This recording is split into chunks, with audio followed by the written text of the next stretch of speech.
ইউনূসের মতো নির্লজ্জ প্রশাসক, নির্লজ্জ ক্ষমতালোভী শাসক সম্ভবত গত 50 বছরে দক্ষিণ এশিয়ায় আসেনি, আফ্রিকার কোনো দেশেও আসেনি।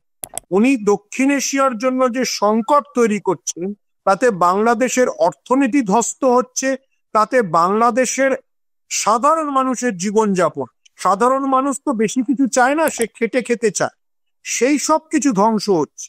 তাহলে পাকিস্তানের অর্থনীতির যা অবস্থা, পাকিস্তানের সমাজের যা অবস্থা, পাকিস্তানের চাল কিনতে যত খরচ হয়, পাকিস্তানের তেল কিনতে যত খরচ হয়, পাকিস্তানের সবজি কিনতে যত খরচ হয়, পাকিস্তানে ঈদের সময় মাংস কিনতে যত খরচ হয়, বাংলাদেশেও তাই হয়, তাই হচ্ছে।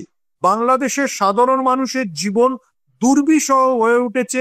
মহিলারা রাস্তায় নেমে প্রতিবাদ করছে, কিন্তু মহিলাদের অধিকার হরণ করবার জন্য আবার জামাত ইউনূস সরকারকে হুমকি দিচ্ছে যে না, মহিলাদের জন্য বেশি কিছু করা যাবে না। আমরা যেদিনকে বাংলাদেশকে চাল ডাল আলু পেঁয়াজ বন্ধ করে দেব, সেদিন বাংলাদেশের সাধারণ মানুষ সত্যি কি করবে কেউ জানে না।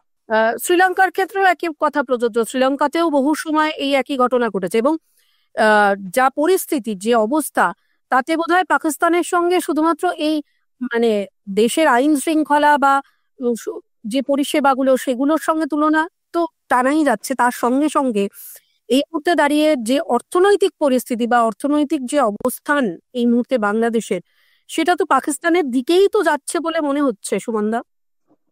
একেবারে এটা পূর্ব পাকিস্তানি হতে চলেছে, এ নিয়ে কোনো দ্বন্দ্ব রেখো না, দ্বন্দ্ব এই মানে কোনো দ্বিধাও রেখো না।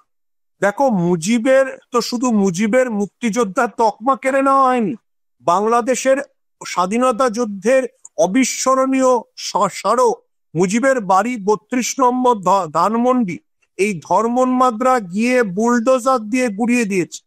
খোদ ঢাকা শহরে যখন এই ঘটনাটা ঘটেছে, তখন ইউনূস কোনো ভূমিকা নেননি, বাংলাদেশের পুলিশ কোনো ভূমিকা দেয়নি।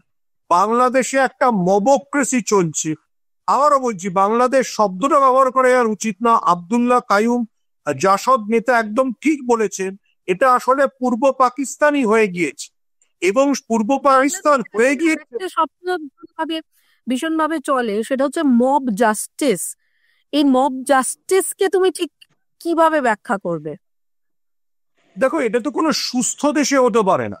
যখন কোনো দেশে গণতন্ত্র আর সংবিধান আদালত কিছু কাজ করে না, আমরা আফ্রিকার বহু দেশে দেখেছি, রুয়ান্ডা বা সুদানে এই ধরনের ঘটনা ঘটে, যে 100 লোক মিলে ঠিক করলো যে এই লোকটা অপরাধী, তাকে বাড়ি থেকে টানতে টানতে এনে পিটিয়ে মেরে ফেল, তার বিচার বা ইত্যাদি কোনো কিছু চেষ্টা করা হলো।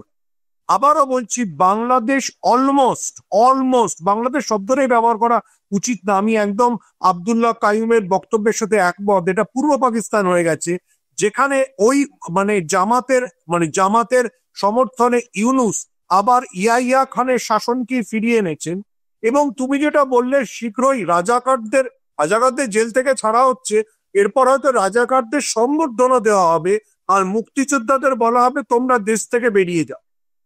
দেখো, আমি আবার তোমাকে মনে করাই, কলকাতার অনেক প্রগতিশীল যখন এই আন্দোলন শুরু হয়েছিল, তখন নিজেদের ফেসবুকের দেওয়ালে লিখেছিলেন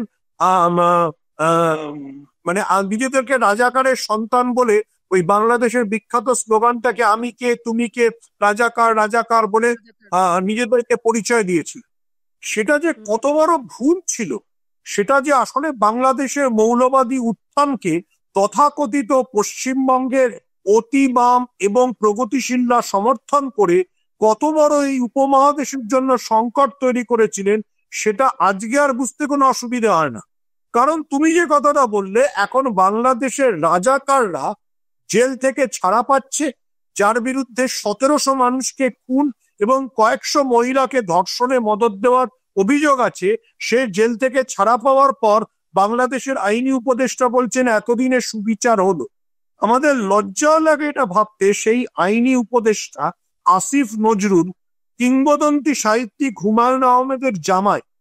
তাহলে বুঝে দেখো যে বাংলাদেশকে ঠিক কোন পরিস্থিতিতে নিয়ে যাওয়া হয়েছে। তুমি যেটা বলছো একদম সেটা ঠিক, রাজাকাররা জেল থেকে ছাড়া পাচ্ছে, মুক্তিযোদ্ধাদের জেলে পোড়া হচ্ছে, ওটা পাকিস্তানি। ফলে পাকিস্তানে জ্বালানি তেলের দাম যা হয়েছে, টমেটোর দাম যা হয়েছে, আলুর দাম যা হয়েছে, চালের দাম যা হয়েছে, এবং সেটা জোগাড় করতে সাধারণ মানুষকে যে ভুগতে হয়, সেই ভোগান্তিতে বাংলাদেশ মানে পূর্ব পাকিস্তানের মানুষও পড়তে চলেছে। আমরা পাকিস্তানকে সরাসরি চাল ডাল আলু পেঁয়াজ পাঠাই না, ঘুরপথে চাল যায়। আমরা যেদিনকে বাংলাদেশকে চাল ডাল আলু পেঁয়াজ বন্ধ করে দেব, সেদিন বাংলাদেশের সাধারণ মানুষ সত্যি কি করবে কেউ জানে না। এই যে এই দেশটাকে পূর্ব পাকিস্তান করা, এই দেশটার উন্নতির সমস্ত রাস্তাকে বন্ধ করে দেওয়া, রাস্তায় মহিলাদের বেরোতে না পারা, রাস্তায় সাধারণ মানুষের নিরাপত্তা না থাকা, এর জন্য একমাত্র দায়ী ইউনূস। ইউনূস শুধু দেশটার সর্বনাশ করেননি, দেশটাকে অর্থনৈতিকভাবে শেষ করে দিয়েছে।